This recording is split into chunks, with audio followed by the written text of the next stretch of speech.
Bonjour et bienvenue dans Les Plumes Bavardes, le podcast qui donne la parole à tous ceux qui écrivent.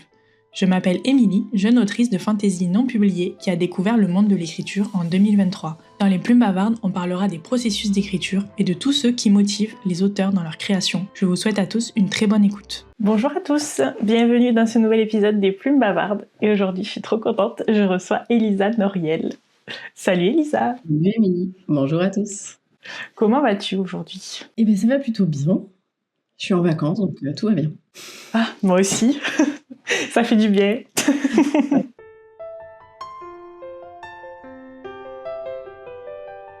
Déjà, dans un premier temps, j'aimerais bien que tu te présentes, s'il te plaît. Je suis Elisa Noriel, autrice padawan, j'apprends sur le tas. J'ai mon livre qui va sortir donc en mars, mon premier livre qui sort en mars. Et après, j'ai un parcours un peu transversal parce que j'ai fait des études scientifiques, je suis devenue prof des écoles et maintenant je me dirige doucement mais sûrement vers une activité professionnelle autour de l'écriture. Là, je suis prof des écoles encore. Ouais, t'es encore prof ? Ouais. Ok. Et t'as envie d'arrêter cette activité ? Oui. Je pense que j'ai fait le tour. Ça va faire 10 ans et voilà, j'ai vu, c'était bien. C'était la période de la trentaine. J'ai été prof dans la trentaine et maintenant j'approche de la quarantaine et c'est une nouvelle étape, un nouveau métier qui va m'occuper pendant cette période-là. Ok, voilà, j'aime bien cette philosophie de vie. Alors, du coup, concernant ton nom de plume, parce que du coup c'est un nom de plume, est-ce que tu peux nous expliquer pourquoi tu en as choisi un et comment t'es venu ce choix, comment tu as choisi ce nom ? Alors, j'en ai choisi un parce que mon nom de famille est très peu commun.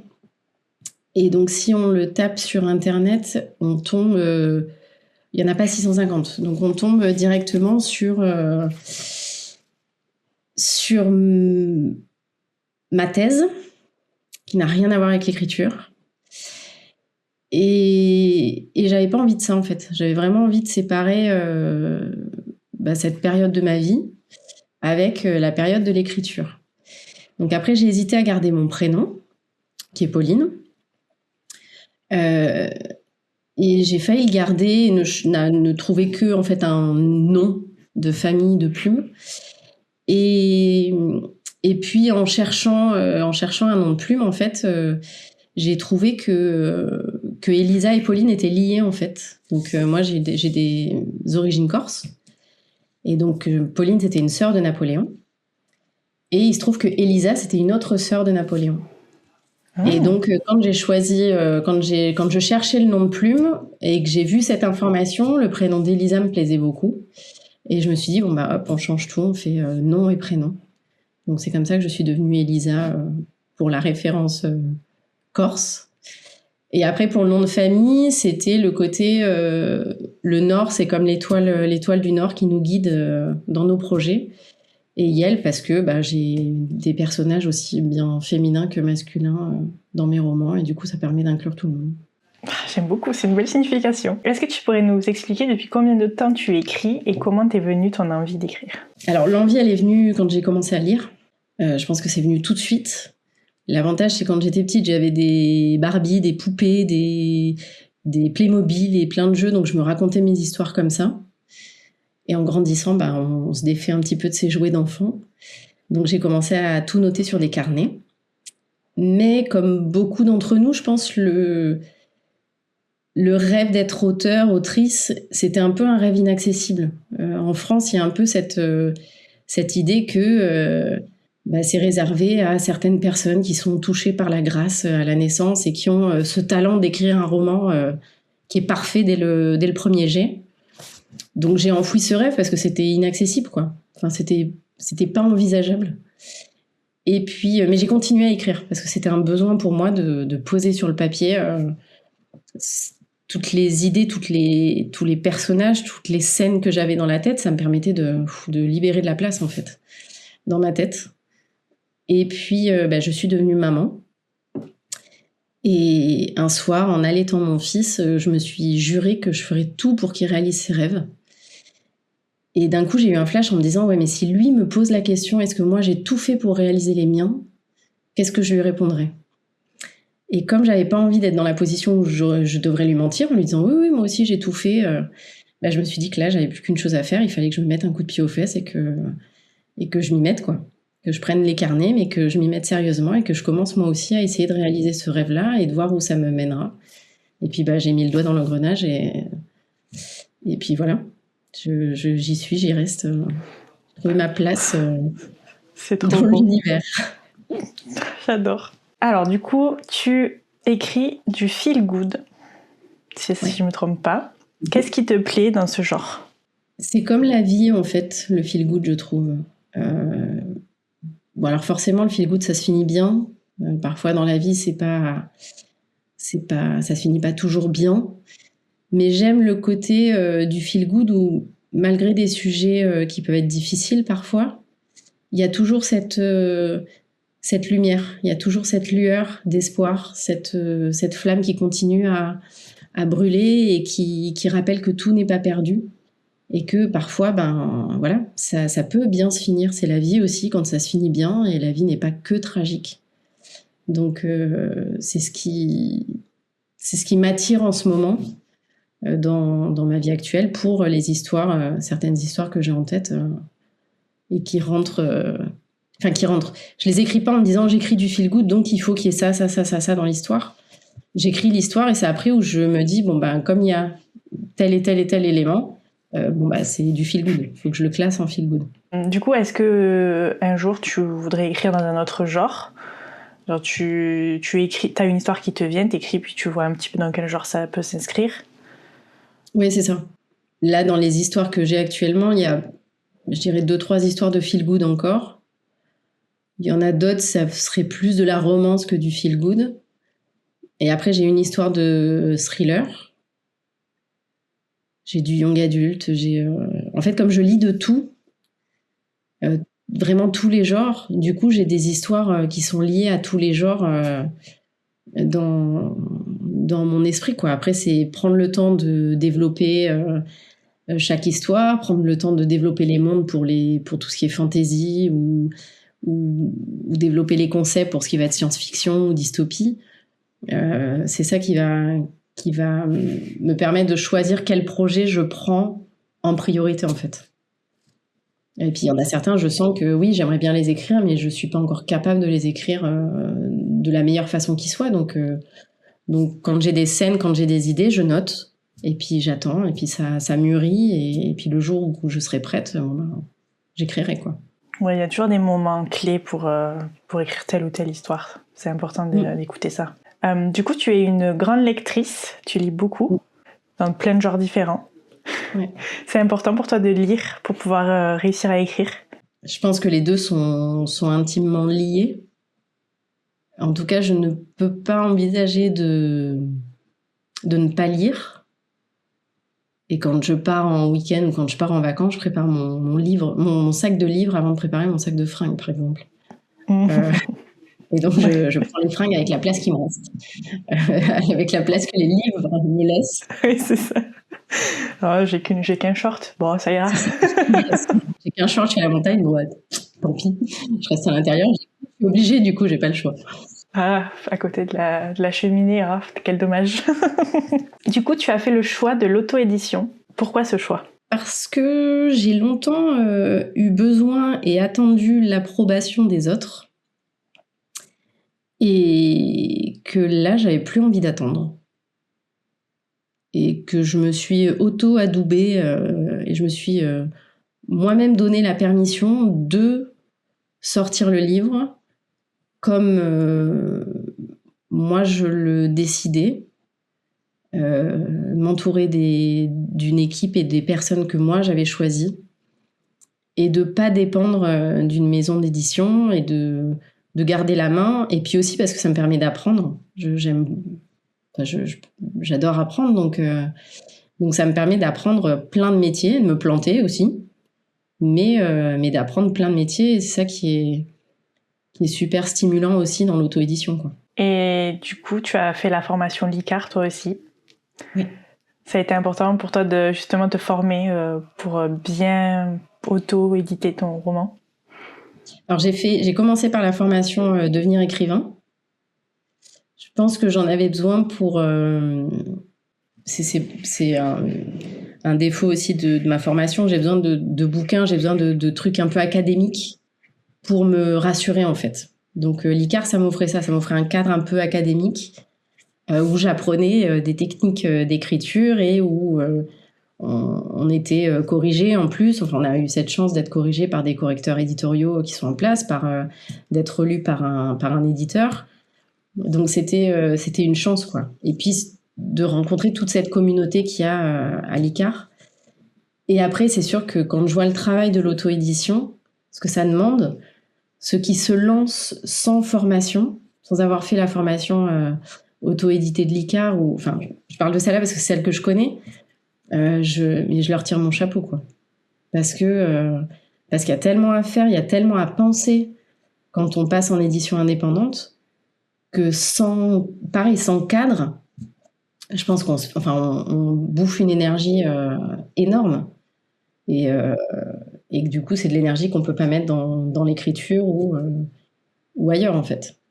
Donc pour moi c'était vraiment essentiel de passer par une formation.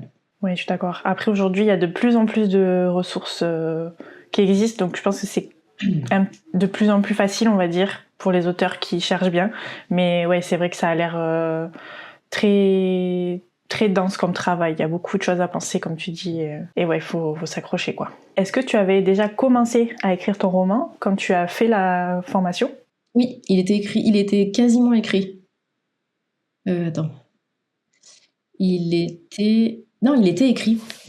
Il était écrit parce que j'ai profité que mon fils entre à la crèche. Donc et que j'ai pas encore repris le travail à l'école. Et je me suis dit, c'est maintenant. Donc je me suis lancée dans l'écriture du premier jet à ce moment-là. Et je l'ai fini en décembre de la même année, donc ça devait être 2023.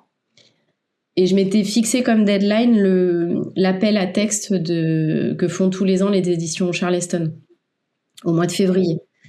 Parce que voilà, j'ai besoin d'une deadline pour me mettre un coup de pied aux fesses aussi.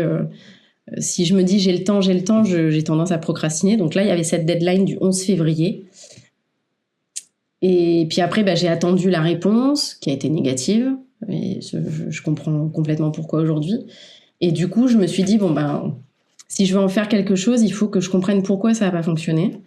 Il faut que je comprenne où je peux améliorer le livre. Et pour ça, il faut que je me forme. Et donc, comme j'écoutais les podcasts de Lucie Castel, je me suis lancée avec l'ICAR, en fait. On va passer à la partie 2 et on va parler de tes habitudes d'écriture.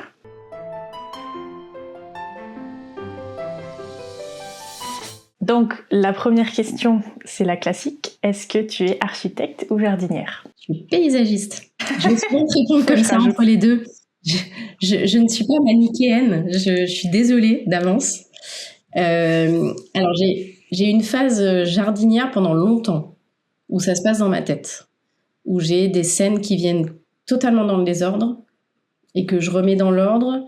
Et j'en ai une nouvelle qui arrive suivant si j'ai lu un livre, si j'ai vu un film, ça me donne des idées. Et puis je vais les tester comme ça et j'ai besoin de faire cette espèce de Tetris dans ma tête sans...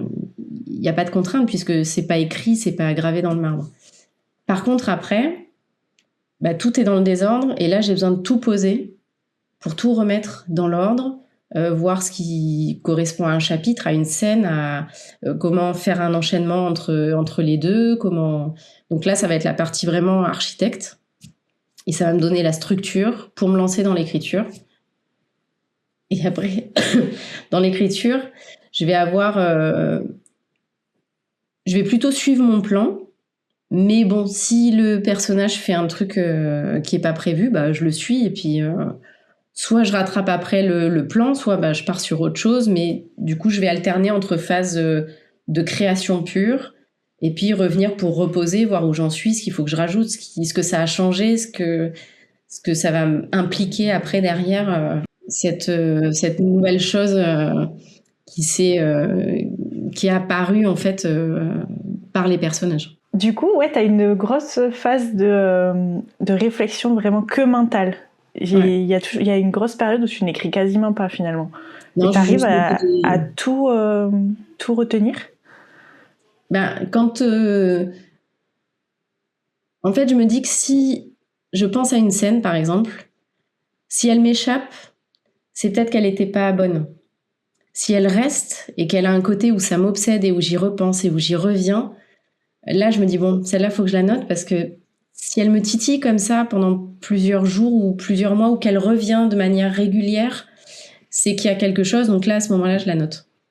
Mais du coup, ça m'a fait louper plein de scènes qui auraient été top, j'imagine, si je les avais notées sur le moment. Donc maintenant, j'essaye de noter, soit sur les notes du téléphone, soit en vocal, soit sur un carnet, un bout de papier, un post-it, n'importe quoi.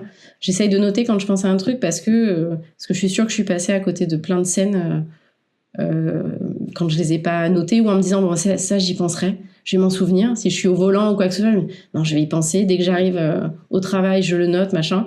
Puis en fait, tu le notes pas et après tu dis, purée, j'avais pensé à un super truc.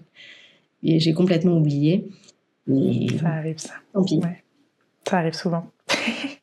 C'est le jeu. Oui, il vaut mieux tout écrire et quitte à ne pas se servir de ce que tu as écrit plutôt que de l'oublier, quoi. À quelle fréquence arrives-tu à écrire?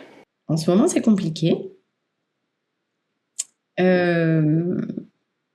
J'arrive pas à sanctuariser des moments d'écriture.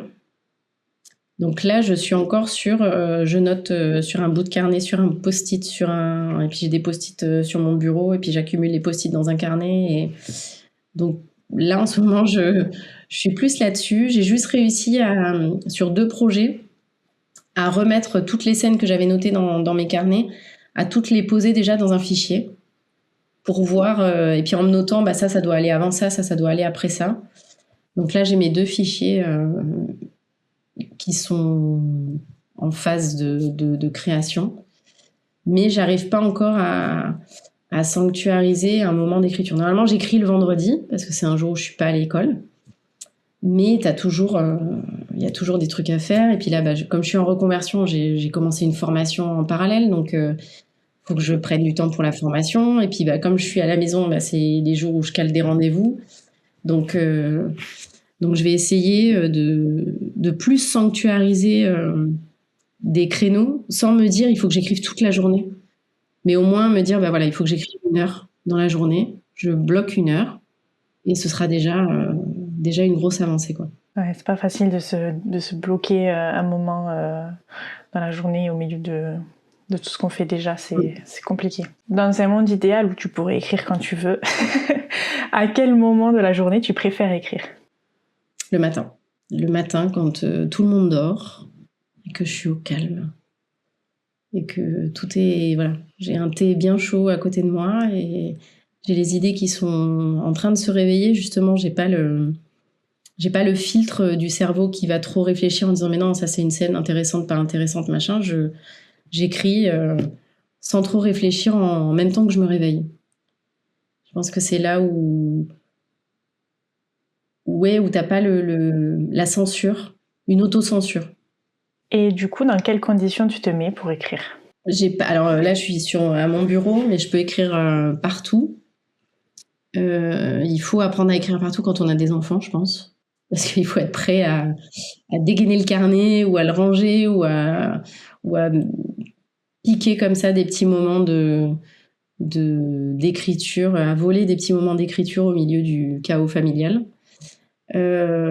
Mais sinon, là, j'essaye petit à petit de m'installer un bureau où j'ai tous mes carnets, où j'ai mon disque dur avec toutes les données que j'ai enregistrées, où j'ai mes livres techniques derrière moi si j'ai un doute ou si je dois revoir quelque chose. Donc, dans l'idéal, c'est à mon bureau au calme. Après, dans la vie, c'est où je peux, quand je peux. Ouais, c'est ça. Et du coup, avec une boisson, tu parlais du thé tout à l'heure. Ouais. T'aimes bien avoir ton petit thé à côté de toi pour écrire? Oui. C'est ce que je vais boire le plus dans la journée. Parce que le café, j'aime bien, mais moins. Je peux en boire moins, quoi. Donc, un bon thé très très chaud, qui refroidit en général. Classique. Un bon thé et j'enchaîne les thés ou les tisanes ou les infusions, mais quelque chose de chaud. Et est-ce que tu as besoin d'avoir une musique d'ambiance, par exemple, ou tu es plutôt dans le silence ou autre chose? Alors, je suis incapable d'écrire en musique. Pourtant, j'en fais. Pourtant, j'adore la musique. Pourtant, j'ai fait toutes mes études en apprenant avec de la musique. Mais pour l'écriture, j'y arrive pas.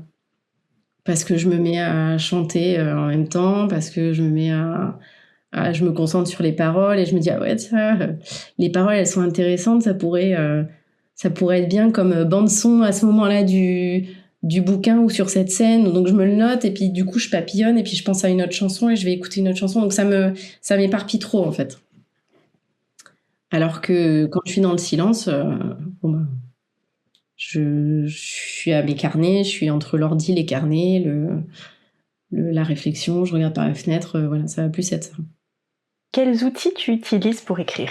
Entre carnets multiples et ordi pour tout rassembler.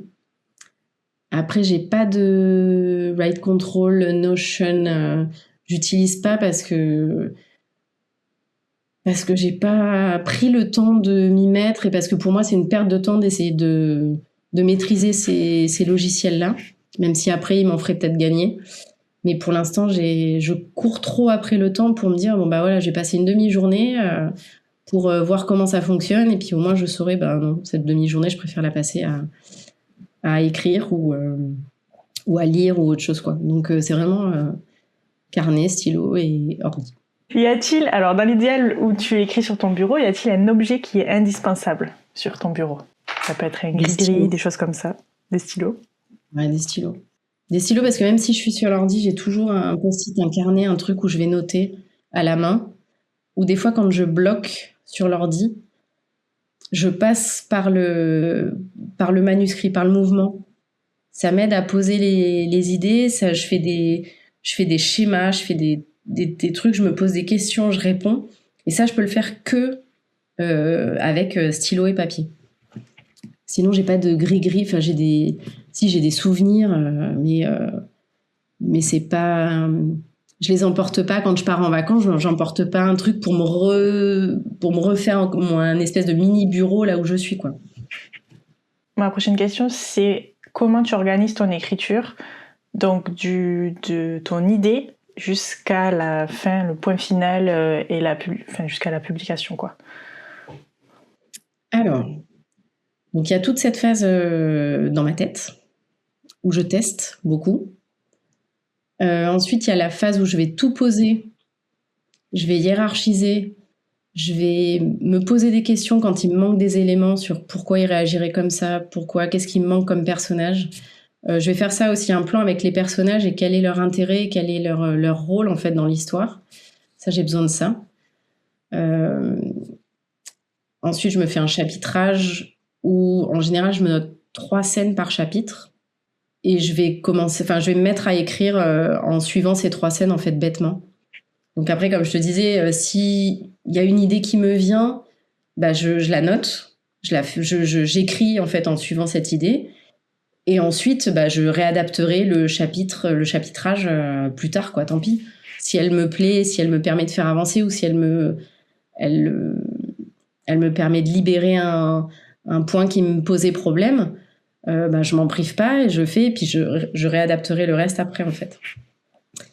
Donc là, ça va être je vais écrire jusqu'au bout de l'histoire. Et ensuite, alors chose que je n'ai pas faite pour ce livre-là, parce que j'ai dû le finir, si le 22 décembre et le 23 décembre, je commençais la réécriture, chose qu'il ne faut pas faire, pas du tout, c'est mal.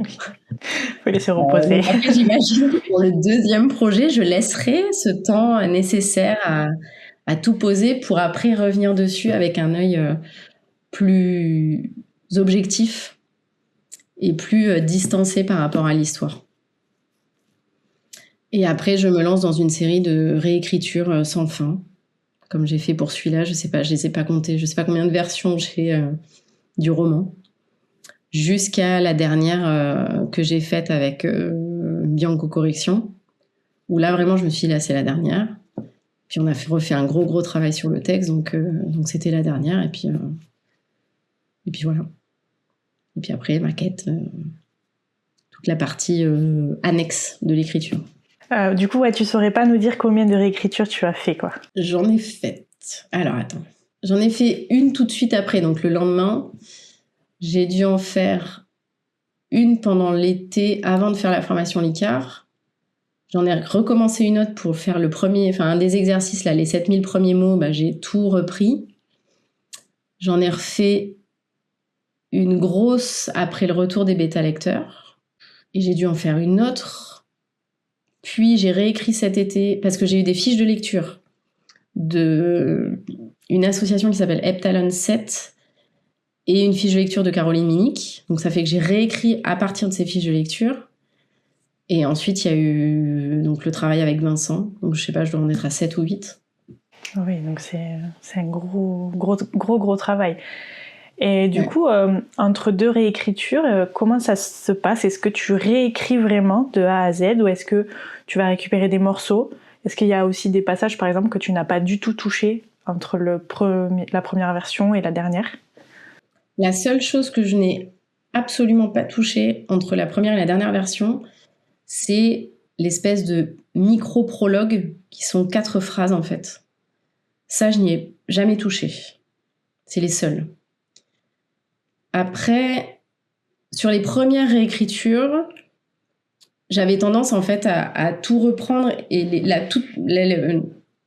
pas la toute première, mais la deuxième grosse réécriture que j'ai faite, en fait, j'ai rajouté des scènes et j'ai rajouté des trucs et pareil, en fait, ça servait à rien. Donc, suite au retour de Dimitri Pavlovski avec la formation Licard, là, j'ai commencé à réfléchir pour vraiment tout changer. Changer le début, en tout cas. Parce que lui me disait que le début était... que ça allait pas, que c'était trop lent, que ça donnait une idée du livre qui n'était pas du tout... qui était trop différent. En fait, le premier chapitre était beaucoup trop différent dans l'ambiance, dans l'atmosphère par rapport au reste du livre. Et que cette dissonance, elle pouvait être intéressante, mais ça faisait trop un gap entre les deux univers, quoi. Et que ça faisait bizarre. Et donc, j'ai commencé à réfléchir à, d'accord, mais si je commence pas par ça, par où je commence? Et donc là, j'ai fait un choix.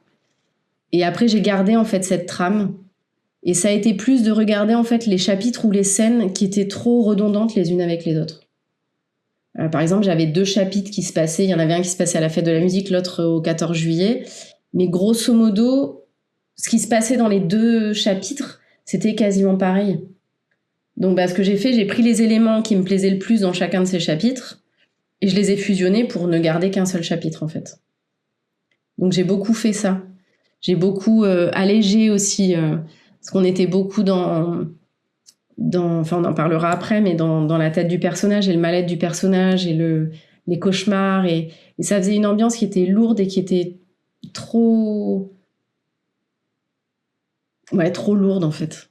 Et donc, j'ai enlevé tout ce que je pouvais enlever pour alléger en ne gardant... Et pour donner, en fait, à ce qui restait... Enfin, j'espère, pour donner plus de force à ce qui restait, en fait. Plus d'impact. Que d'être... elle fait encore un cauchemar.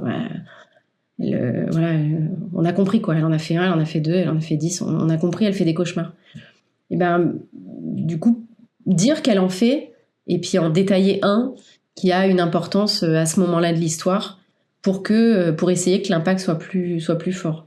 Donc ça a été ça, mais en fait petit à petit, grâce à la formation Licard, grâce au retour des bêta-lecteurs, grâce au retour de Vincent, ça a été d'apprendre à cibler ce qui est important de garder et ce qu'on doit lâcher, même si on aime bien. Il y a toute une grande partie de la fin du livre, en fait, de la première version, la première mouture du livre, j'ai complètement enlevé, en fait.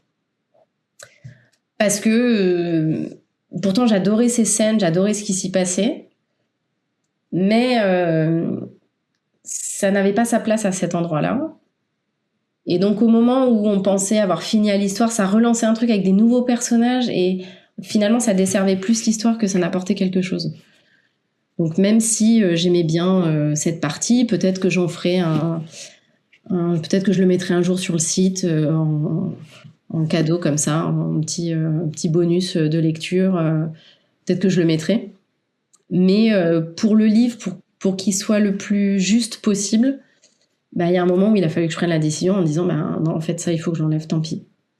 C'est pas grave. Ça, c'est un truc qu'on n'évoque pas souvent dans le podcast, mais c'est vrai qu'on parle pas assez de toutes ces scènes qu'on garde pas parce que elles ne servent à rien finalement. Enfin, on les adore, on a adoré les écrire, mais en fait, elles apportent pas grand-chose ou ça ralentit peut-être le récit, etc. Donc, on est obligé de les enlever, mais ça peut être dur parfois de couper ce genre de scène, quoi.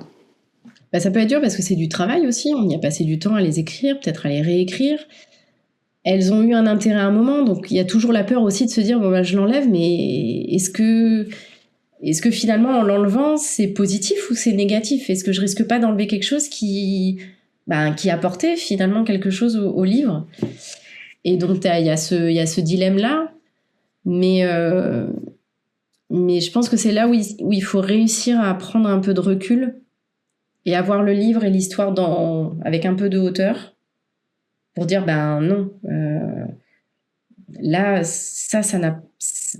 Ou il faut le mettre ailleurs, dans le récit, ou il faut l'enlever.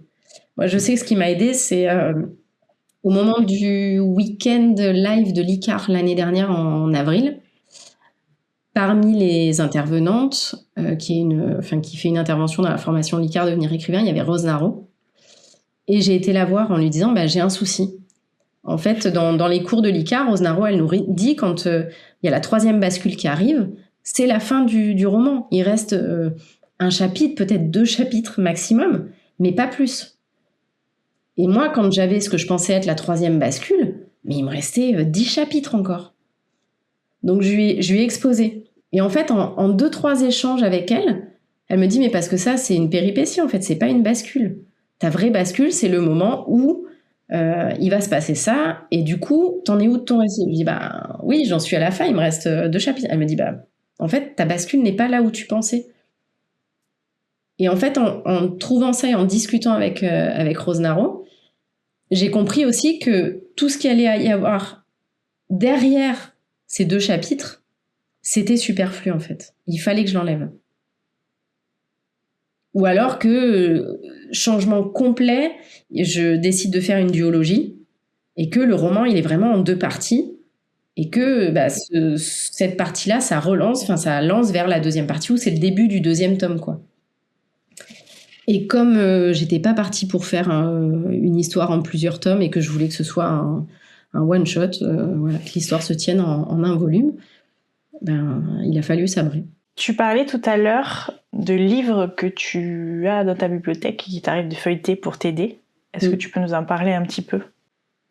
Alors, comme beaucoup, il y a Anatomie du scénario de Troubi, qui est très intéressant, mais qui est, je trouve, un peu trop carcan pour moi. J'ai parfois du mal avec le ton que prend Troubi, en gros, en disant si vous voulez écrire une histoire, il faut le faire comme je le dis, et puis c'est la seule façon d'écrire une histoire, en fait.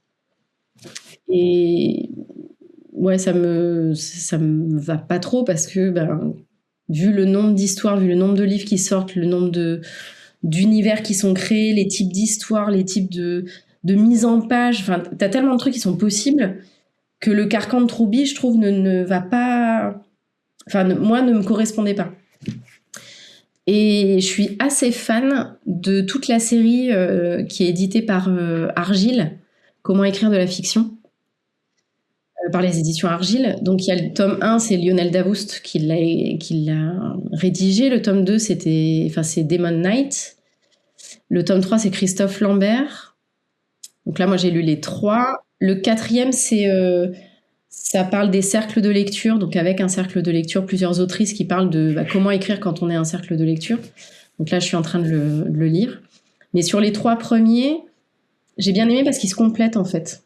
Il y en a pas un qui est redondant avec l'autre.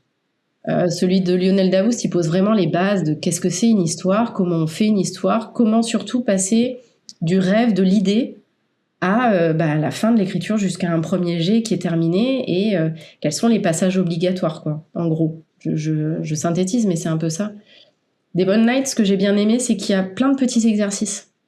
Alors Demon Knight, c'était un auteur, il a surtout écrit des nouvelles. Donc il y a plein de petits exercices comme ça, par exemple d'écrire une scène, un dialogue entre des personnages où il y a beaucoup de mouvements, et de l'écrire du point de vue d'un personnage qui voit ce qui se passe, et de l'écrire du point de vue d'un personnage qui est aveugle. Et de voir ce que ça change dans la perception du mouvement des gens autour, des bruits, et donc tout au long du bouquin, il y a plein de petits exercices comme ça sur des scènes, écrire des scènes sur... vous écrivez la scène du point de vue d'un personnage et puis vous réécrivez exactement la même scène du point de vue d'un autre, ou vous vous basez uniquement sur un sens, ou voilà. Donc j'ai trouvé j'ai plein de post-it dans ce bouquin parce que des fois j'y reviens pour me dire qu'est-ce qu'il avait dit pour tel ou tel type de scène, comment est-ce qu'on peut comment prendre un autre angle en fait qui est moins commun. Et le troisième tome de Christophe Lambert, il revient beaucoup sur l'histoire en 3 actes, en fait. Il va décomposer ce que c'est l'histoire en 3 actes et comment elle est formée et comment est-ce qu'on prépare son travail pour que ça rentre dans 3 actes. Pourquoi est-ce qu'elle a été tellement utilisée aussi? Pourquoi est-ce qu'elle fonctionne encore beaucoup aujourd'hui? Et du coup, même si tout parle de comment écrire, en fait, le postulat de base, c'est comment on écrit, mais il se complète beaucoup. Et c'est ça que j'aime bien dans cette collection, sans qu'il y ait le côté carcan qu'on a avec Troubi, je trouve. Mais après, Troubi reste une base. Je pense qu'il faut plus piocher, quoi. Moi, j'ai essayé de le lire comme un roman et de vraiment suivre les trucs. Et en fait, non, je pense que quand on est en train de bosser sur les personnages, on va regarder la partie personnage de Troubi, on regarde ce qu'il dit, on prend ce qui nous intéresse, et puis le reste, on le laisse, et puis ce sera peut-être pour un autre projet, quoi. Ouais, moi j'ai lu justement celui de Lambert, et je trouvais que c'était un bon condensé de ce qu'avait pu dire Troubi. Enfin, condensé. J'ai pas lu l'anatomie du scénario en entier, mais ça se ressemble sur pas mal de points. Et je trouve que c'est vachement mieux expliqué, c'est plus clair et ça laisse un peu plus de liberté, ouais. Comme tu dis, ça montre le schéma global, mais bon, voilà, on peut quand même le faire à sa sauce, quoi. Mais ça me donne envie de lire les autres, tout ce que tu m'as dit. Donc je vais peut-être le faire. Que fais-tu quand tu as un blocage d'écriture? Qu'est-ce que je fais? C'est le cas en ce moment. Donc, j'essaye de continuer à noter les idées sans me fixer sur un projet. C'est-à-dire que si j'ai une idée pour une histoire, je l'écris. Si j'ai une idée pour une autre histoire, j'écris. Et puis je me dis pas, il faut que je me concentre sur un seul premier jet, sur une seule histoire, et j'ai pas le droit d'aller voir les autres. Je me laisse papillonner, déjà pour l'objectif étant d'écrire, quoi, pour que ça se débloque et trouver le truc essayer de comprendre pourquoi je bloque. Je continue à lire beaucoup dans le style du roman que je suis en train d'écrire ou dans un tout autre style, en essayant d'avoir une lecture plaisir, mais une lecture aussi où j'essaye d'analyser en me disant d'accord, là, pour passer de là à là, elle a fait comme ça, il ou elle a trouvé ça, ça c'est intéressant, ça. Voilà, essayer d'avoir une lecture mi-plaisir, mi-analytique. Je me balade beaucoup en essayant de me concentrer sur mes sens et essayer de me dire comment je les décrirais dans un roman. Comment je peux parler de la sensation du soleil sur ma peau. Le soleil, on l'a pas trop vu en ce moment, là où je suis, mais... Oui, pareil. Comment faire une danse du soleil pour une danse de la joie, du retour du soleil. Non mais voilà, le bruit des oiseaux, la sensation du vent sur la peau, comment réussir à décrire ça, des sortes de petits exercices en fait. Mais c'est pareil, sans pression, je le fais dans ma tête pendant que je me balade et je m'oblige pas à me poser et à écrire.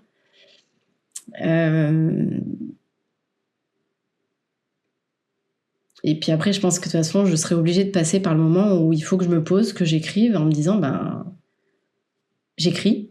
et je verrai.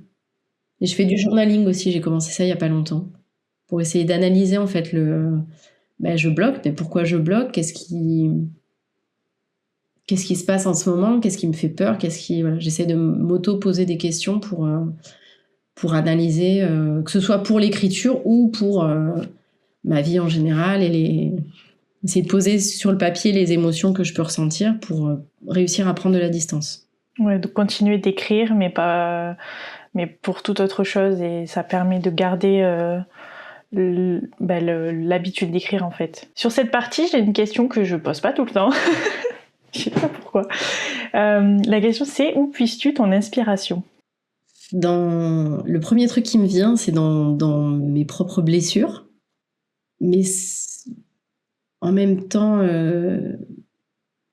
soit dans mes propres blessures, soit pour essayer de comprendre certaines situations que j'ai pu vivre ou dont j'ai pu être témoin. Et en fait, en les écrivant avec des personnages et en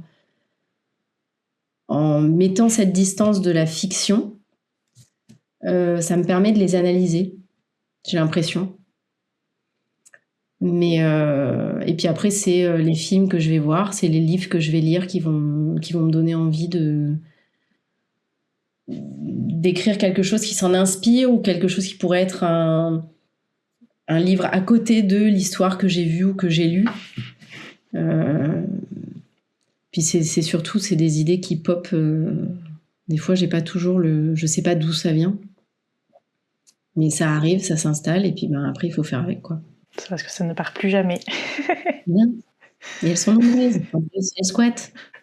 C'est ça. Est-ce que tu as des titres de films ou de livres là en particulier qui te viennent, qui t'auraient inspiré quelque chose? De livres qui m'ont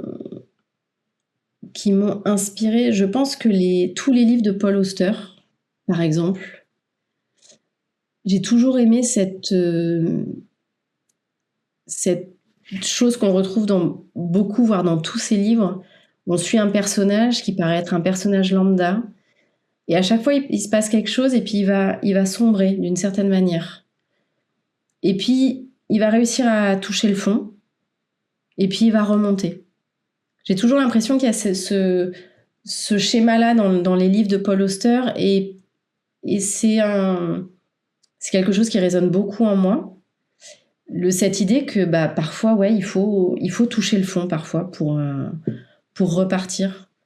Et c'est, pour moi, tout à l'heure tu me posais la question pourquoi du feel good. Pour moi, c'est vraiment ça aussi, le feel good. C'est de suivre les ténèbres, suivre l'ombre de quelqu'un ou l'ombre d'une situation pour pouvoir retrouver la lumière. Donc c'est ouais, dans les livres de Paul Auster, ça m'inspire. Après, tu prends un livre comme La Horde du Contrevent, par exemple, c'est un bouquin qui est juste incroyable dans sa construction, dans la construction des personnages, dans l'identité de chaque personnage qu'on retrouve à sa manière de parler. C'est un bouquin à école qui est incroyable, je trouve, La Horde du Contrevent, pour justement la voix des personnages, trouver la voix des personnages et trouver le phrasé, les mimiques et les tics de langage de certains personnages. Puis après, il y a tous les films romantiques, tous les films, toutes les histoires d'amour, dans les films aussi, tu as les Chroniques de Riddick, que j'aime beaucoup, dans l'univers qui a été créé c'est avec Vin Diesel. Et j'ai bien aimé l'univers qui avait été créé. Et je me dis que si un jour j'arrive à écrire un bouquin dans un univers comme ça, créer un univers comme ça, une légende, une mythologie, ce serait cool, quoi. La Horde du Contrevent, on m'en parle souvent dans le podcast, je devrais peut-être le lire. Bon, alors on va passer à la partie 3 et on va parler du coup de ton roman.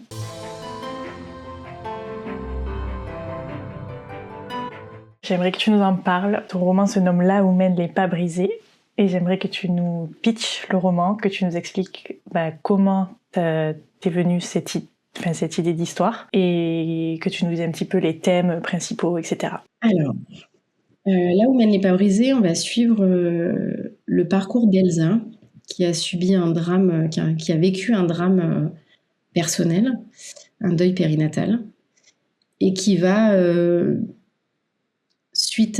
qui va fuir sa vie en fait et fuir sa douleur, mais qui un jour, suite à une blessure physique, va être obligée de se poser dans un village. Et elle va trouver dans ce village et dans les personnes qu'elle va y rencontrer le cocon dont elle a besoin pour guérir en fait, et pour faire son deuil, et pour se trouver sa place et trouver qui elle est. Du coup, comment tu as eu envie d'écrire cette histoire? Comment t'es venue l'idée? Alors, l'idée, elle m'est venue il y a 17 ans. Quand on parlait des idées qui popent comme ça dans la tête, je gardais ma nièce qui était tout bébé. Et en revenant de balade avec elle, j'ai eu ces deux personnages. J'ai eu le personnage d'Elsa et le personnage de Simon, qui est le personnage du libraire, le vieux libraire dans le livre. Et j'ai eu cette idée de cette rencontre entre deux âmes blessées par des deuils et qui vont, par des échanges, en fait, s'entraider et revenir à la vie chacun, l'un grâce à l'autre. Donc, dans l'idée de départ, c'était une sorte de huis clos. Tout se passait dans la librairie.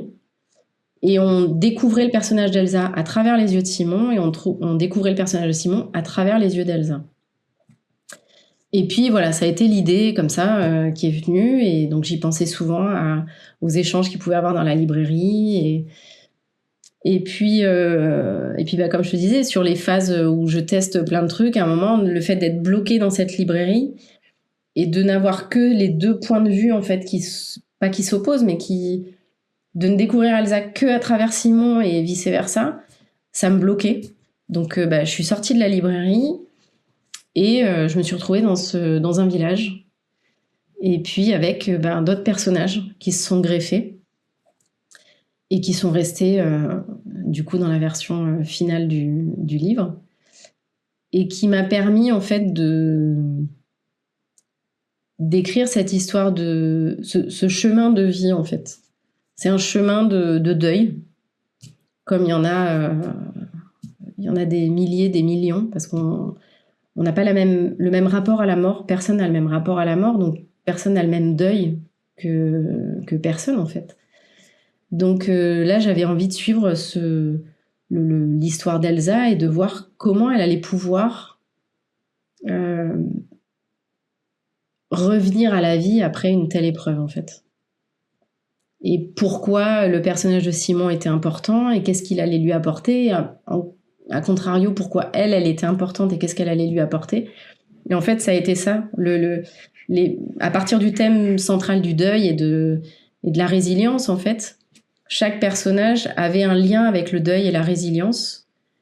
Et c'est comme ça que je les ai construits, comme un hub, en fait, où tous se sont greffés par rapport à leur propre deuil et par rapport à leur propre chemin de résilience, en voyant ce qu'ils pouvaient apporter, quelles facettes de ce thème ils pouvaient apporter. Et petit à petit, les personnages se sont construits les uns avec les autres, hein, à partir de leurs échanges aussi. Et puis le livre s'est construit comme ça, en sortant de la librairie, même si elle a une place très importante dans l'histoire, toujours. C'était important pour toi que l'histoire prenne place dans une librairie? C'était... je me suis pas dit, tiens, je vais écrire une histoire où une librairie a sa place. En fait, c'est venu... c'est les personnages qui ont été placés dans la librairie dès le départ. Je pense qu'il fallait comment dire, le livre devait être vecteur, devait être le traducteur entre Simon et Elsa à la base. Le facilitateur d'échange entre un homme qui est blessé, qui est un vieil homme et qui est dans cette librairie et qui reste par amour pour sa femme qu'il a perdue, mais qui a plus trop envie d'être là parce qu'à la fois c'est un endroit qu'il aime beaucoup et en même temps c'est un endroit qui lui rappelle sa perte tous les jours. Et cette jeune femme qui débarque dans sa vie et qui elle aussi elle l'intrigue un petit peu, il comprend pas comment une jeune femme comme elle peut être si blessée, si fermée, qu'est-ce qu'elle a pu vivre pour être comme ça. Et en fait, leur deuil se répond. C'est un peu Simon voit Elsa tel qu'il était il y a quelques années avant qu'il bascule dans un côté un peu bourru, taiseux et très refermé sur lui-même. Et elle se voit un peu même si elle se le formule pas, mais si je continue comme ça, je vais finir comme Simon à être hermétique à tout et fermée à tout et sans avoir repris goût à la vie après cette épreuve, quoi. Donc je pense que c'est ça, tous les deux, ils s'aident pour que le deuil ne résume pas leur vie, en fait. Quelles sont les scènes que tu as préféré écrire ? Alors, dans la nouvelle version, la version finale, la première scène, en fait, le premier chapitre, l'arrivée d'Elsa, comment elle débarque. Parce que la scène initiale, on était sur le moment où elle décide de partir, de quitter son mari, de quitter sa vie. Et finalement, maintenant, on est vraiment sur quand elle arrive au village. Et j'ai pris beaucoup de plaisir à écrire cette scène en suivant Simon. On ne suit pas Elsa, parce qu'elle n'est pas encore arrivée. On suit Simon et on voit l'entrée fracassante qu'Elsa va faire dans la vie de Simon et comment elle va complètement pulvériser la routine de ce vieux monsieur qui a ses habitudes bien fixes et qu'il ne faut pas changer. Voilà. Donc ça, c'est une scène que j'ai beaucoup aimée. Il y a une scène pendant la fête de la musique aussi que j'ai adoré écrire. J'avais écrit d'une certaine façon et puis Vincent m'a poussé à aller encore plus loin et à pousser les curseurs encore plus loin. Et au début, je me disais, mais j'en suis pas capable, enfin, je pourrais pas. Et puis avec toute la bienveillance de Vincent et son accompagnement, il m'a dit, mais si, vas-y, écris et puis on verra après.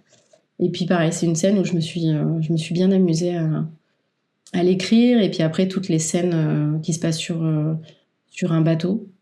Parce que je suis tombée dans la marmite voile depuis l'enfance. Donc ça m'a permis de glisser une de mes passions dans le roman. Et puis toutes les scènes dans la librairie. La scène où Elsa découvre la librairie, c'est un peu mon rapport aux librairies, aux livres que j'ai mis dedans. Au contraire, quelles sont les scènes que tu as le plus détesté écrire ? Les scènes que tu as eu le plus de mal à écrire ? Celle qui a été le plus difficile, parce qu'il fallait trouver une certaine justesse, c'est la scène où j'explique pourquoi Elsa... quel drame a vécu Elsa, en fait. Et il fallait pas tomber dans le pathos, il fallait pas que ce soit trop larmoyant, et en même temps, il fallait que ça montre la tempête, enfin l'ouragan que ça a eu, l'impact que ça a eu dans la vie d'Elsa, et permettre de comprendre pourquoi elle est comme ça aujourd'hui. Parce que au début du livre, elle est très fermée, elle repousse un peu tout le monde, elle veut s'attacher à personne, et bien qu'en face d'elle, elle ait des gens qui sont bienveillants et qui veulent l'aider, elle a un côté elle met beaucoup de barrières, beaucoup de distance. Et il fallait comprendre pourquoi, en fait. Pourquoi elle s'est... Pardon. Pourquoi elle s'est coupée complètement de ses émotions. Et pourquoi c'est trop dur pour elle d'y aller. Et pourquoi elle a peur d'y aller. Et en même temps, quand on vit, tout est émotion, en fait. Donc on ne peut pas éternellement se couper de ses émotions, à moins de vivre comme un ermite au fond d'une caverne et de se couper totalement du monde. Mais même dans ça, on aura peur la nuit des bruits qu'on va entendre, on aura peur de ne pas avoir à manger, on aura peur de mourir, il y aura quand même des émotions qu'on va ressentir. Donc c'était de permettre de comprendre, en fait, pour avoir un peu, c'est pas plus d'empathie, mais essayer de se dire, ok, elle revient de loin, c'est pas facile ce qu'elle a vécu, et même si des fois elle a des réactions un peu étranges, on comprend pourquoi, en fait. Entre les dialogues et les descriptions, qu'est-ce que tu préfères écrire ? Les dialogues. Après, d'écrire un endroit, ça me pose pas trop de problèmes. Par contre, les descriptions de personnages, ça m'intéresse pas de les écrire, ça m'intéresse pas de les lire, en fait.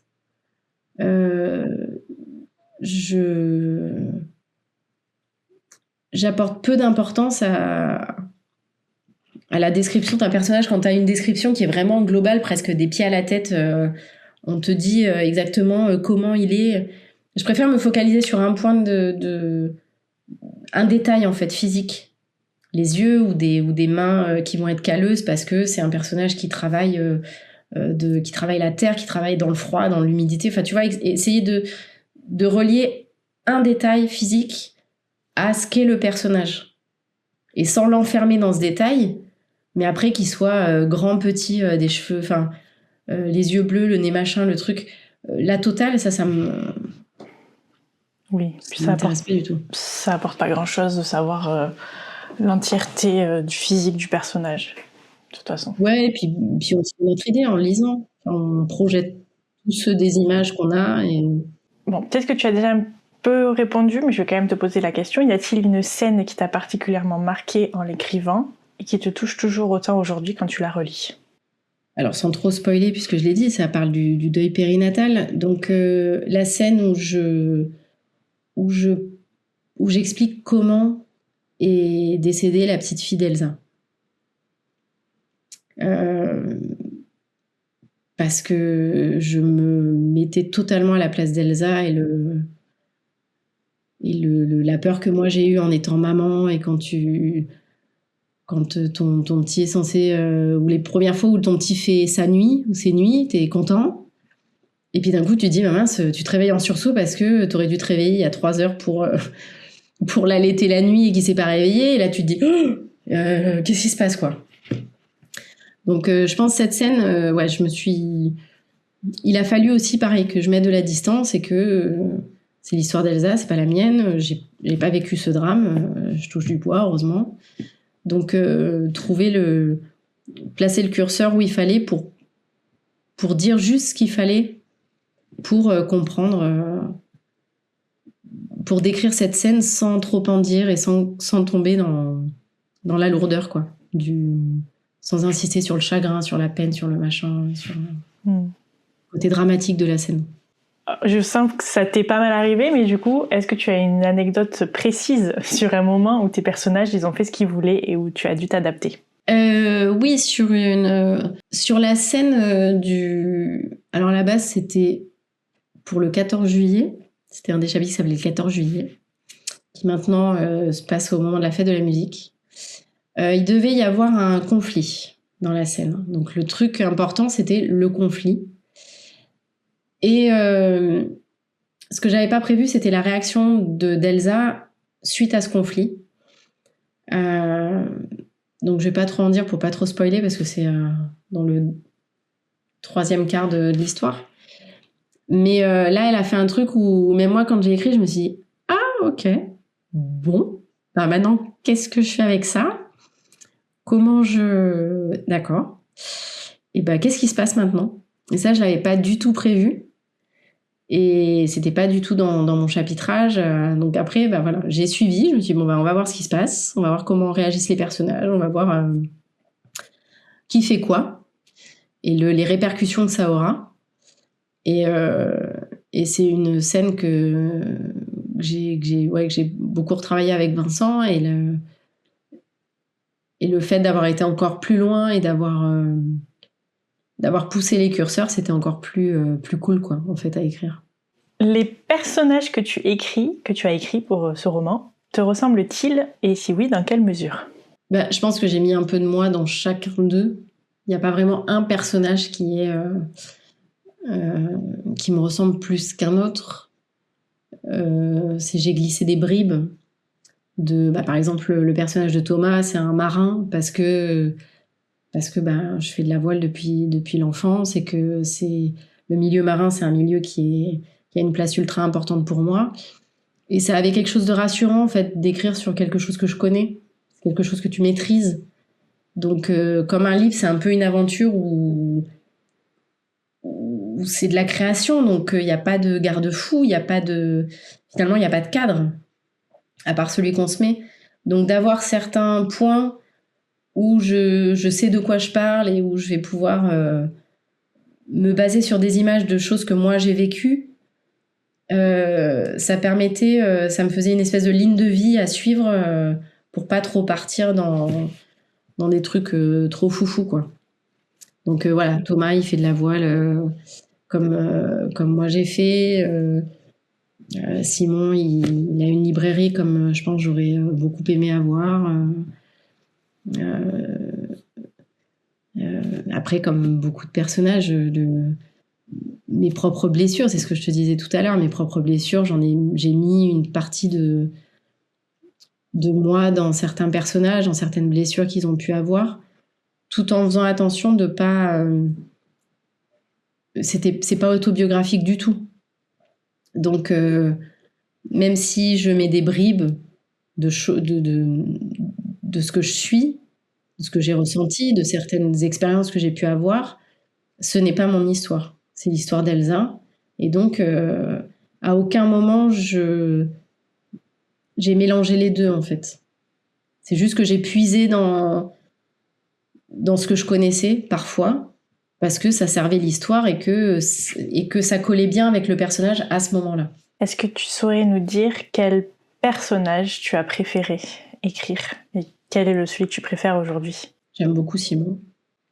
Ce vieux monsieur un peu désabusé, un peu bourru, mais qui a le cœur sur la main, qui crie haut et fort, qui veut pas se mêler de la vie des autres, et puis quand il voit une jeune femme blessée, un peu en détresse, c'est le premier à vouloir l'aider et à chercher à la comprendre et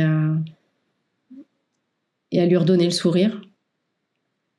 Donc ce personnage rempli de sagesse parfois, qui donne des conseils en mode fais ce que je dis, fais pas ce que je fais, quoi. Ça donne envie de le découvrir.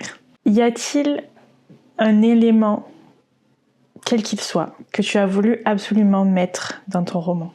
Il fallait absolument que ça se passe dans un village. Quand j'ai commencé à réfléchir à l'histoire et que je suis sortie du cadre vraiment fermé du huis clos de la librairie, je me serais pas vue mettre l'histoire dans une ville avec le brouhaha, avec de la circulation, avec des gens qui vont, qui viennent, enfin quelque chose qui étouffe en fait. Donc il fallait absolument que ça se passe dans un village. C'était pas possible autrement. Donc après, quel village? C'est un village qui est inventé, c'est un village qui... quand tu me demandais ce qui vient de moi, c'est un mélange de Leucate, c'est un mélange de Corté où j'ai vécu, c'est un mélange du village où je vis aujourd'hui, c'est un mélange de tous ces villages que j'ai pu visiter et où j'ai repéré un détail qui me plaisait. Voilà, c'est un espèce de condensé c'est le village parfait pour moi. Petit village avec sa place centrale, le côté très classique, un peu à la Don Camillo, quoi, la mairie, l'église en face, la place de Platane ou de Micocoulier, voilà. Le café un peu central où tout se passe. Et le village est une place aussi important dans le récit. Justement, on en a parlé un petit peu, mais est-ce qu'il y a une scène en particulier que tu avais en tête avant de commencer le projet? Tu parlais que tu as eu le flash des deux personnages, donc il y a 17 ans. Est-ce que c'était une scène en particulier ou c'était juste... tu as juste eu ces deux personnages qui sont apparus? C'était... la scène, c'était Simon qui découvre cette jeune femme dans sa librairie. Et encore aujourd'hui, quand... il y a toujours cette scène, en fait, où... Simon, qui a plus l'habitude d'avoir grand monde dans sa librairie, il se rend compte qu'il y a quelqu'un qui est venu et quelqu'un qui reste en plus, et il est intrigué par qui aujourd'hui passe autant de temps dans la librairie, et qu'est-ce qu'elle fait, et puis il va l'observer longtemps avant d'oser interagir avec elle, en fait. De peur, comme si c'était un espèce d'animal sauvage et qu'il avait peur de la brusquer et qu'elle s'échappe. As-tu pleuré en écrivant ce roman ? Non. Non. Non, je pense Est-ce que nous, on va pleurer ? Je ne sais pas. J'ai envie de dire j'espère, et en même temps... non, oui, j'espère que ça va provoquer aux lectrices des émotions et de l'empathie envers Elsa, d'être amusée par certaines situations, d'être triste pour d'autres situations. Oui, bien sûr, j'espère que ça va éveiller plein d'émotions chez le lecteur et chez la lectrice. Après, moi, j'en ai ressenti. Il y a des moments où, quand il fallait que je réécrive certaines scènes, il y avait certaines scènes, j'avais pas envie de les réécrire parce qu'elles étaient lourdes et parce que lourdes, pas dans le sens qu'elles étaient pas intéressantes, mais parce que l'enjeu était important et que j'avais peur de me planter et que il fallait vraiment que je trouve cet équilibre, quoi. La justesse, en fait, qu'est-ce qui pouvait être le plus probable, quelle réaction du personnage pouvait être la plus cohérente par rapport à ce qu'on sait du personnage, par rapport à ce qu'on sait de son histoire, par rapport à tout ça. Est-ce que de réagir comme ça, c'est logique, ou est-ce que ça sort de nulle part et oui, c'est intéressant pour l'histoire, mais en fait, ça va pas avec le personnage, quoi. Donc ça, c'est certaines scènes, ça a été de cet ordre-là, de se dire quand tu sens que tu as trouvé la bonne manière de le dire, que tu as la mélodie des mots qui sonnent bien et que tu as la satisfaction d'avoir trouvé pile l'angle d'attaque pour parler, en fait, pour évoquer ça. Là, c'était une émotion assez de se dire je crois que j'ai réussi, quoi. J'ai réussi à transcrire ce que j'avais dans la tête, c'est ça. Entre l'image que j'avais dans la tête, moi, c'est des scènes que j'ai dans la tête, donc c'est exactement l'image que j'avais dans la tête. Bon, ça, c'est une question que j'ai rajoutée il n'y a pas très longtemps, mais je pense que dans ton cas, ça ne doit pas forcément... mais je vais quand même te la poser. Quelle est la pire recherche Internet que tu aies faite ? Quelle est la pire recherche Internet que j'ai faite ? Concrètement, qu'est-ce qui se passe quand on signale un bébé qui est mort dans son lit, une mort subite du nourrisson? Quel est le déroulé des choses, qui est-ce qui vient, comment est-ce que les parents sont, comment est-ce qu'on s'occupe des parents, qu'est-ce qui se passe après, en fait. Donc ça a été difficile parce que du coup je suis tombée sur des forums, je suis tombée sur des documents très techniques, en fait, qui sont donnés au SAMU, qui sont donnés aux équipes sur toute la chaîne, en fait, à suivre sur qu'est-ce qu'on fait du corps du bébé et où est-ce qu'il va et il passe de quelle main en quelle main avant de pouvoir retourner à ses parents et qu'on puisse l'enterrer comme il se doit, quoi. Ça a été la recherche la plus étrange, la plus bizarre pour le livre. Oui, ça n'a pas dû être facile de lire tout ça. Est-ce qu'il y a des choses que tu veux rajouter par rapport à ton roman, tant qu'on est dans cette partie-là, ou pas ? Il sort le 20 mars, c'est ça ? Le 26 mars. Le 26 mars. Ouais, le 26 mars. Non, juste, c'est du feel good. Donc, malgré un sujet sombre, ça reste en tout cas, j'ai voulu ça comme ça. Ça reste un livre qui est lumineux et qui montre que malgré les drames qu'on peut vivre, on peut toujours vivre avec l'absence. On peut apprendre à vivre avec l'absence. Il sera disponible du coup sur Amazon. Sur Amazon, en e-book et en brochet, ouais. Bon, alors on passe à la partie suivante, du coup, qui s'appelle les goûts et les couleurs.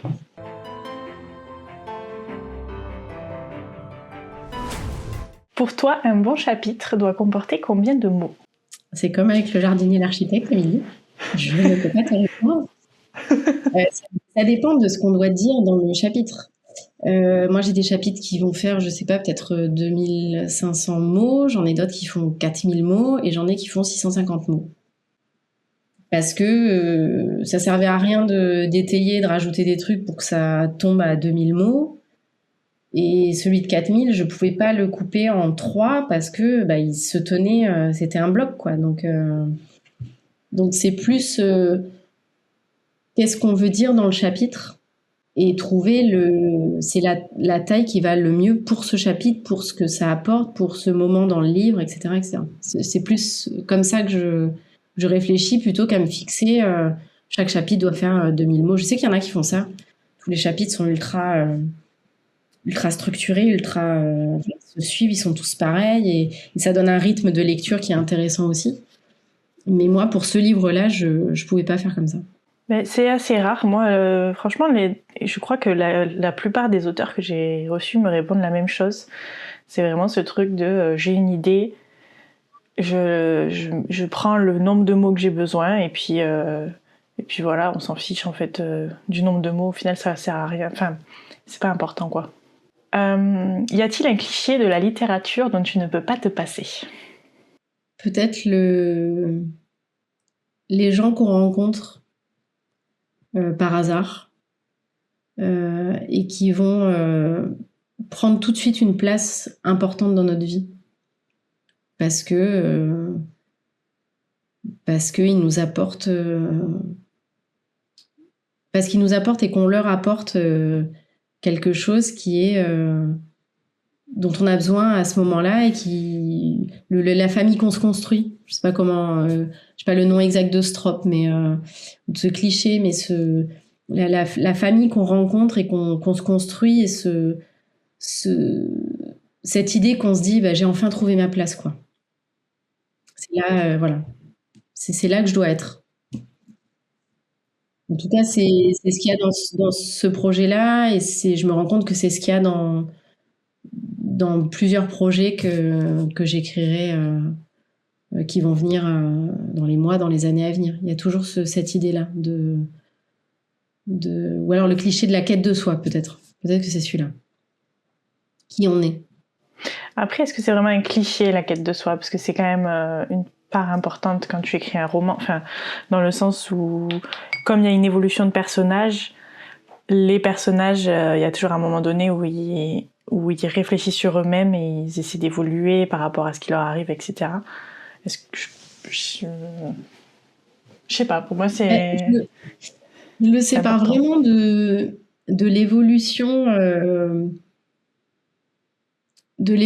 du personnage qui va à travers les aventures qu'il va vivre, les rencontres, les épreuves, qui va, par exemple, passer de quelqu'un qui était ultra peureux à quelqu'un qui va être courageux, ou enfin, je fais dans la caricature, mais ou de quelqu'un qui était un peu sûr de lui et puis qui va se mettre à douter pendant l'épreuve, enfin pendant le roman et dans les épreuves qu'il va vivre et puis qui va devenir un peu moins snob et un peu moins horripilant à la fin du bouquin.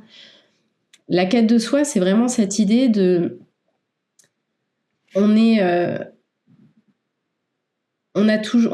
doit composer en fait au début avec les attentes et avec une éducation, avec les attentes qu'on met sur nous, avec des études qu'on va faire et ce qu'on attend des études qu'on fait et où est notre choix en fait.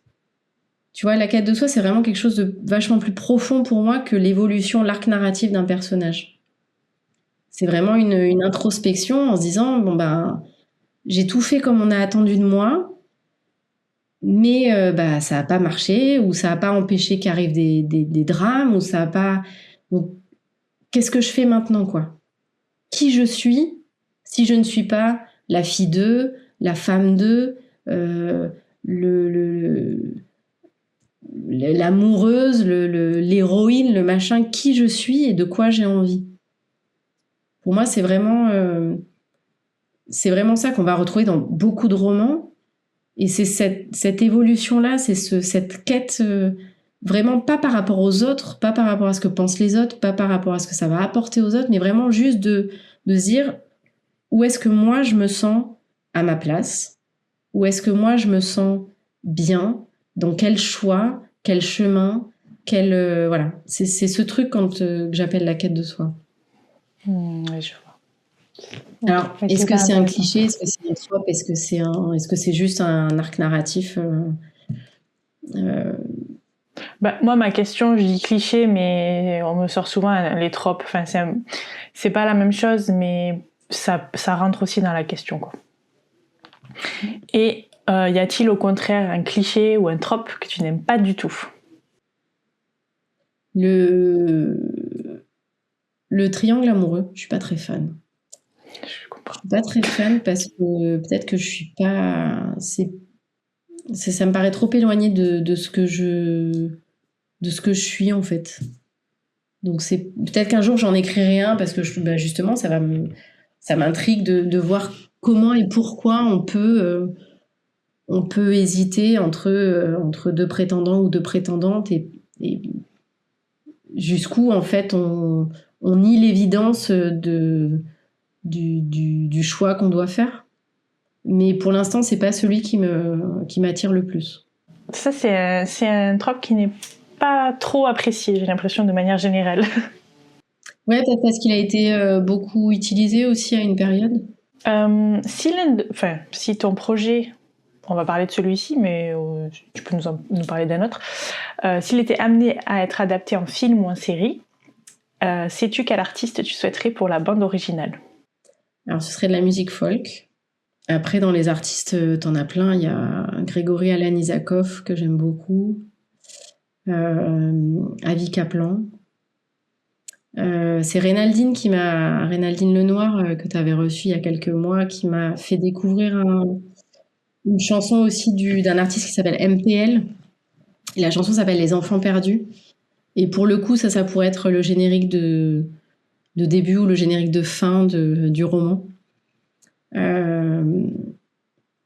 Et après, pour le reste de l'histoire, ouais, de la musique, de la folk. As-tu un auteur ou une autrice préférée? J'en ai parlé tout à l'heure, Paul Auster, qui a une place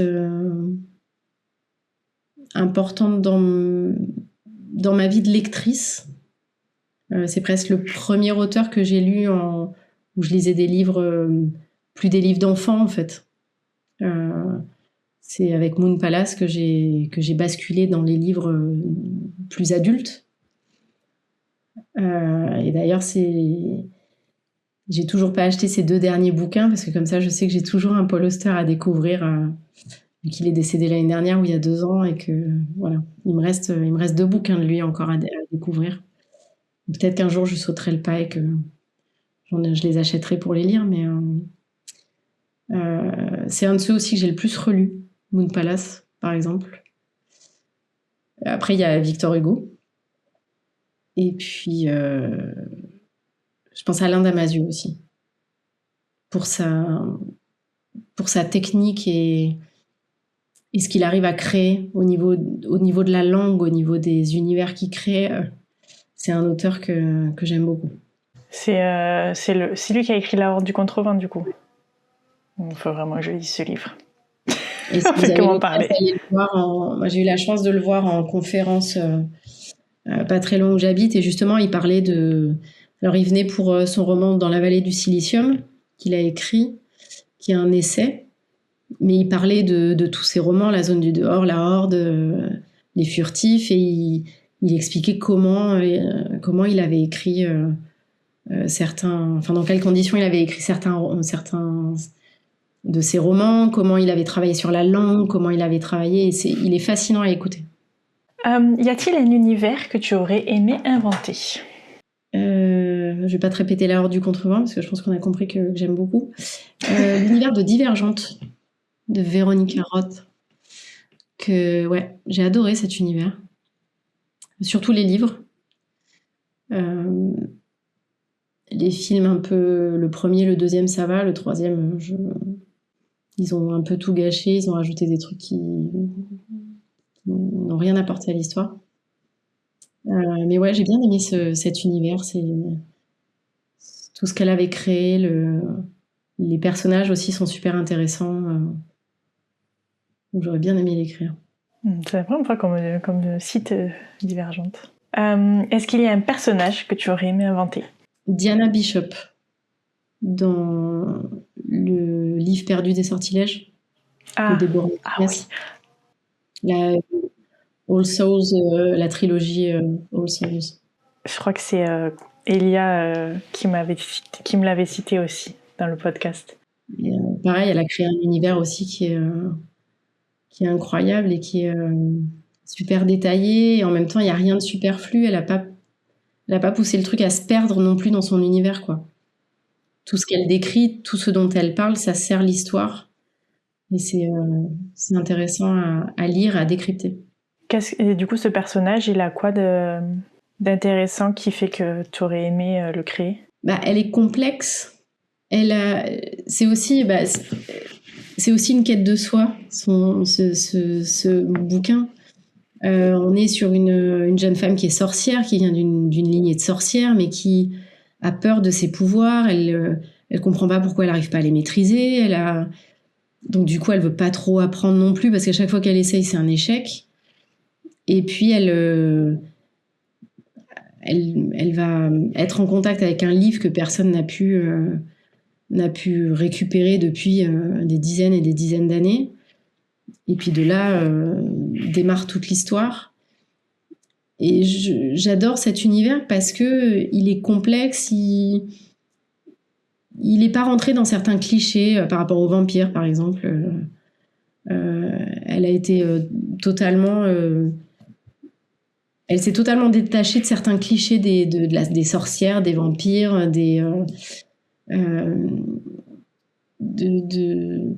c'est pas aussi manichéen aussi dans certains personnages. Il y en a certains qui sont manichéens, c'est les méchants, et voilà, on n'arrive pas à comprendre, on n'arrive pas à les excuser sur leur caractère. Mais ça tombe pas dans le cliché, justement. Donc c'est pour ça que ça m'intéresse, que j'ai adoré le lire, j'ai beaucoup aimé l'adaptation en série. Et que c'est un bouquin, je pense que je relirai avec un œil plus professionnel, entre guillemets, pour essayer justement de comprendre tous les rouages qu'elle a utilisés pour développer ce monde et cette histoire incroyable. On va passer au Fast Plume.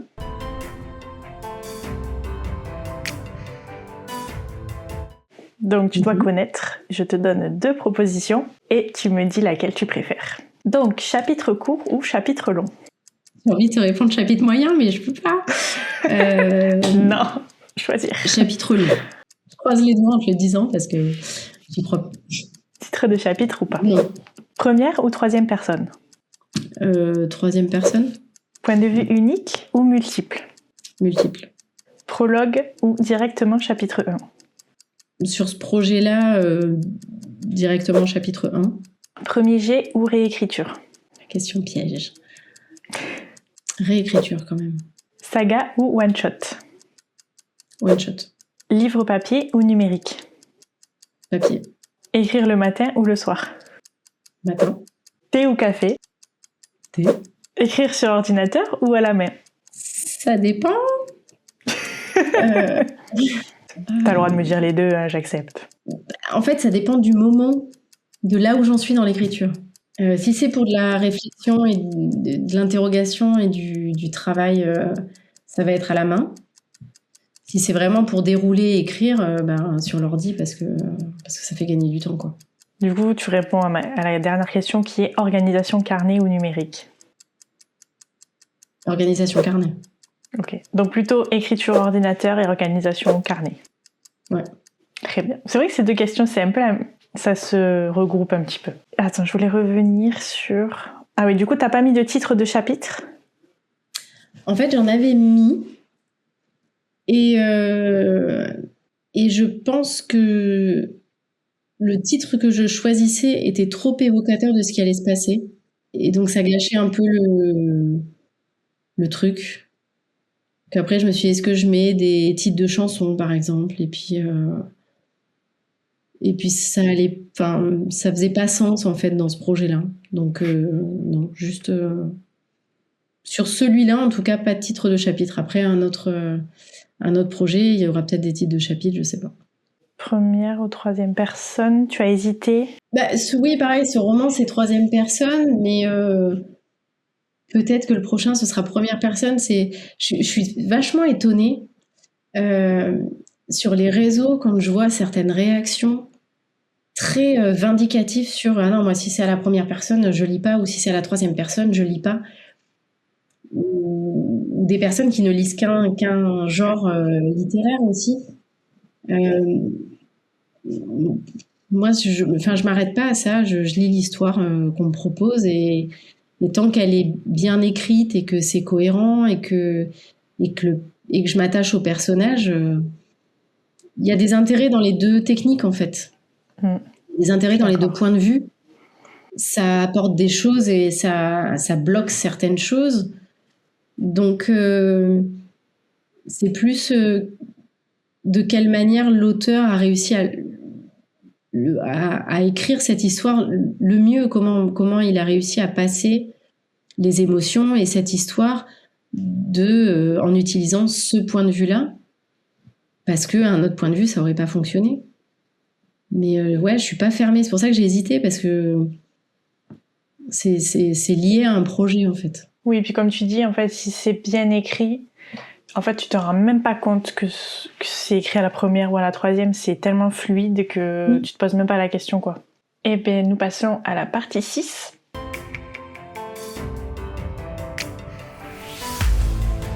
Je vais te donner 3 propositions. Il faut qu'à chaque fois tu répondes et que tu justifies pourquoi tu me donnes cette réponse. Bon, comme toutes les questions, finalement. Si tu pouvais te téléporter dans un livre, ça serait? C'est pas facile.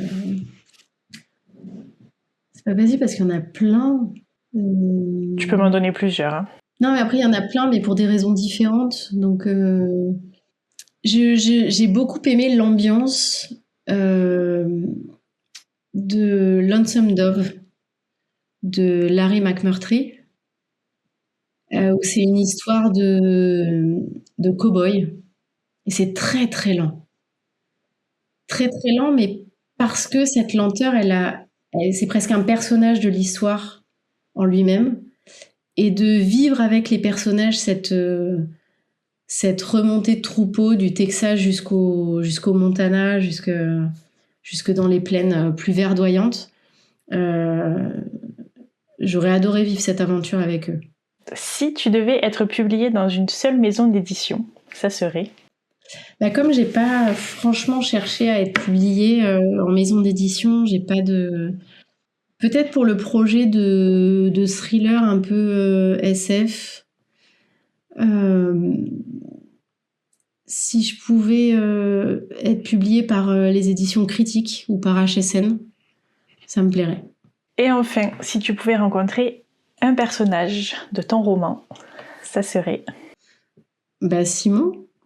Par les bouquins avec Simon. Voilà. Sur la place, sur le café, enfin dans le café, sur la place. Le café de Mathilde, par les bouquins avec Simon. On va passer au jeu d'imagination.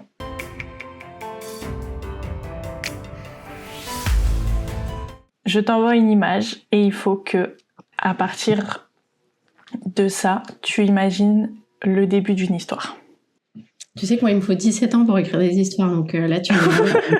Je propose qu'on fasse une petite coupure dans l'enregistrement, alors. C'est sûr. On se retrouve dans 17 ans.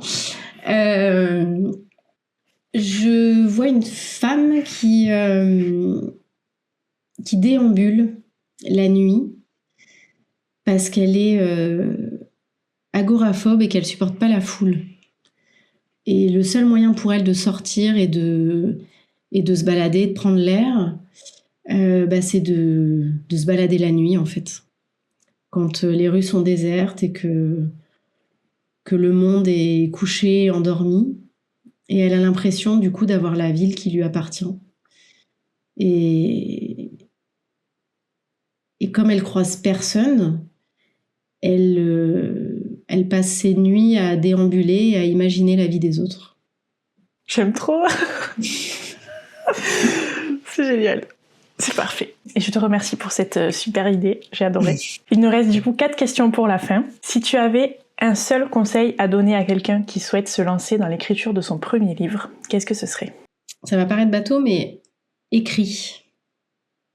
Écris, tu pourras couper après, tu pourras réécrire après, tu pourras transformer, tu pourras effacer, Mais écris.